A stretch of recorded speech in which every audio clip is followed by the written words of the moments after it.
You crouch by the fire. The wind shifts. Somewhere close, a lion coughs in the dark, and every hand around that flame tightens on a spear. But the meat roasting over the coals isn't lion. It never is. Not this night. Not in 10,000 nights before it. For nearly the entire span of human existence, roughly 300,000 years, no culture on Earth built a cuisine around eating wolves, lions, or bears. Today, walk into any grocery store on the planet and you'll find beef, chicken, pork, never predator. Why did every human society independently draw the same invisible line? Here's the blunt question. Why don't humans eat the animals that eat them? Start with the numbers. Anthropologist Marvin Harris cataloged food taboos across dozens of cultures and found the pattern held from the Arctic to the Kalahari. Carnivores were avoided almost universally, while herbivores were fair game everywhere. In Mongolia, wolf meat was reserved for ritual, never dinner.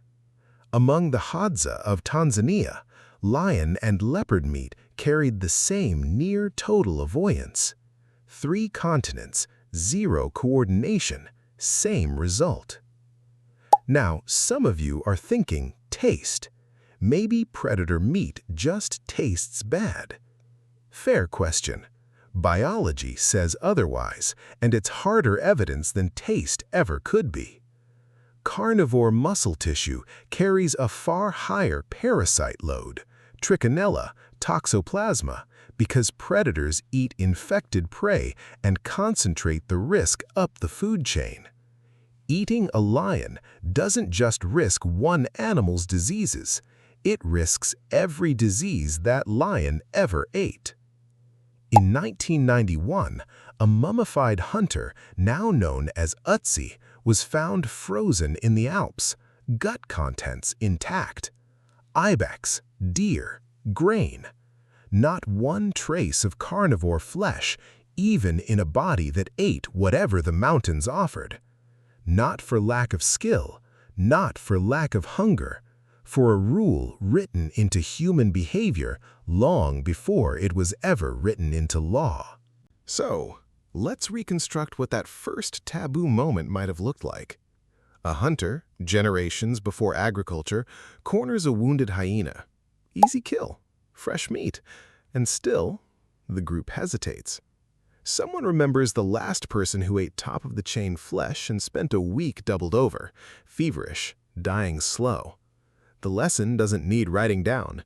It gets passed the way survival lessons always did, as fear, dressed up as instinct. Here's what that instinct looked like in practice. Herbivores were food.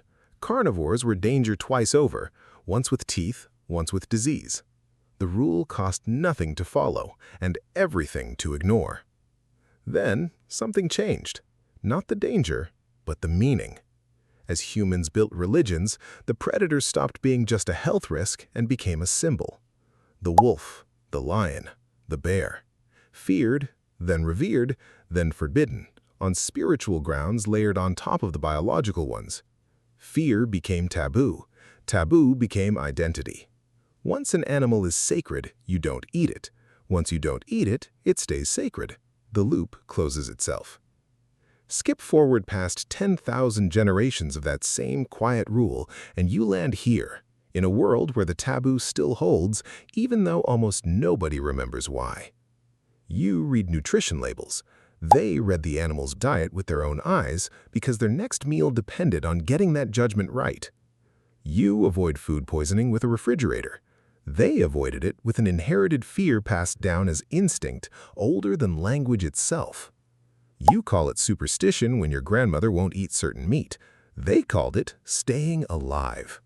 We traded instinct for information, inherited fear for stamped expiration dates, a rule that once meant survival for a rule we now can't even explain.